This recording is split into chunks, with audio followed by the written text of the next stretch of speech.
Hello and welcome to the Capital Net TV. I'm Nandita Narayan and today we have with us Mr. Tarun Khanna. Mr. Khanna is a partner at CX Partners.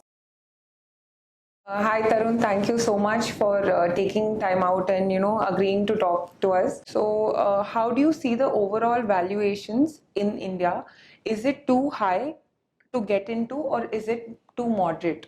So we are a growth slash buyout oriented private equity fund that's focused on India. The two things that we grapple with, and this is something that the entire investor community grapples with, is high entry valuations, especially the sector that we are focused on because of the service oriented sectors with high return on capital.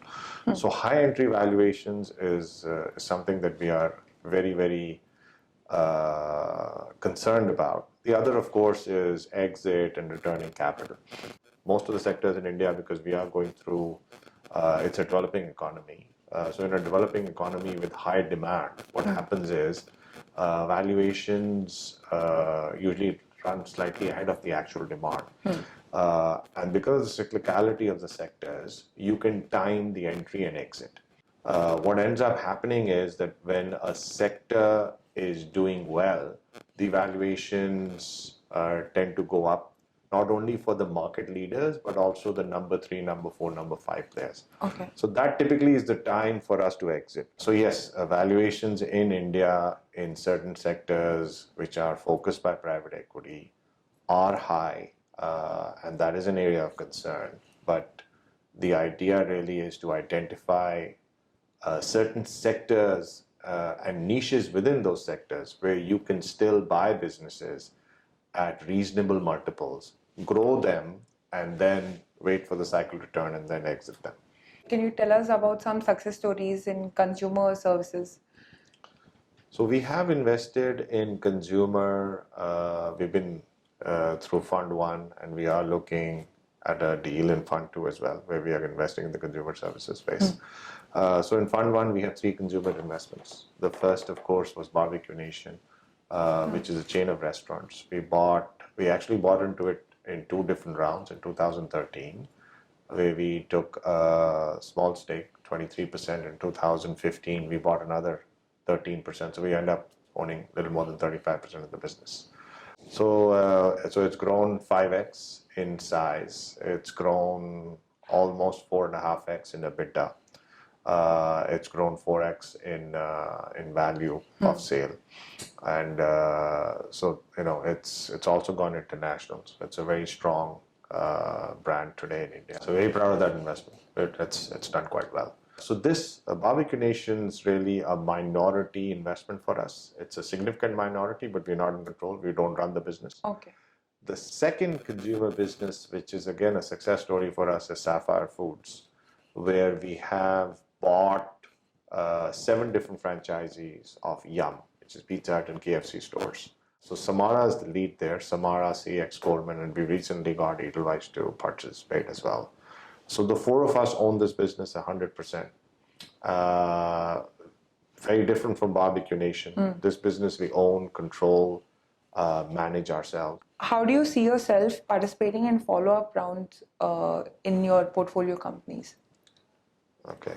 So as an institutional investor, what we look for in our pipeline companies and what we convert into our portfolios are businesses that are market leader in certain niches and which are hugely profitable. So the typical business that we invest in could have return on capital in excess of 25% and are usually branded businesses, so high gross margins as well. Are more service oriented, so they don't have a back end of capex or manufacturing.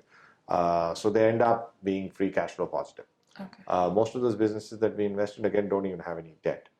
So the potential to do a round 2 is really not there unless the promoter is selling some more of their position or if there's an acquisition in line, right? So we're open to both. So we can do a follow-on round and we can also bring in other institutional investors. So these are these are generally easy problems to solve. As long as the underlying business is doing well, you don't mind putting in more capital into it. What are some challenges that you face in situations like this? Like, how do you usually deal with them? The biggest challenge, we haven't really faced it, but this is something that can be a potential risk, is when typically we are the first investors to come in. So let's say we come in at a valuation of X, and if we do two rounds subsequently, and other investors come in at 2x and 3x, when you eventually go to sell the business, there could be a conflict of interest because I've come in at X. Yeah. I'm a happy seller at 3x, 4x, but the person who's come in at 2 and 3x is not a seller at 4x, right? They haven't made enough money to sell. Also, my timelines may not match their timelines. And that is something that private equity is now doing very aggressively in India over the last 5 or 6 years. Okay. That's why you're seeing a lot of these buyouts happening. Yeah. You could potentially have a business which is run by 3 partners, started 20 years ago.